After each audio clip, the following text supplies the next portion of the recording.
Patuloy ang immigration crackdown sa mga ilegal na dayuhan. Sa panibagong operasyon, mag-asawang Chinese national naman ang arestado sa Basilan. Ang detalye sa exclusive agenda report ni Andrea Salve. Sa fire exit na dumaan ang sanib-puwersang BI Intelligence Division, Armed Forces of the Philippines at PNP Regional Intelligence Office Unit 9 para mahuli ang lalaking ito. Target ng mission order ang Chinese national matapos madiskubring nilabag nito ang kondisyon ng kanyang working visa.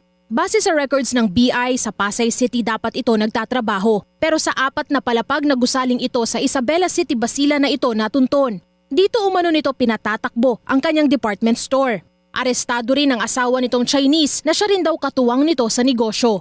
Ang ating panuntunan kung ikaw ay employed halimbawa ng Company A at ito ay located in Metro Manila, hindi pwedeng magtatrabaho ka as far as Basilan using the same visa. It has to be, you have to be working in the same company that petitioned you.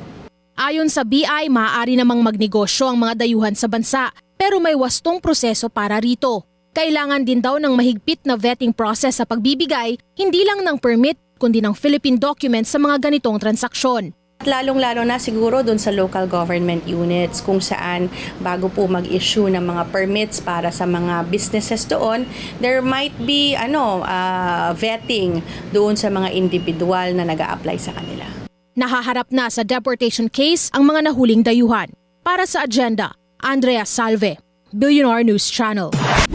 Manatiling nakatutok sa Bilyonaryo News Channel. Sumubaybay sa aming social media accounts at mag-subscribe sa aming YouTube channel para sa mga bago at eksklusibong balita.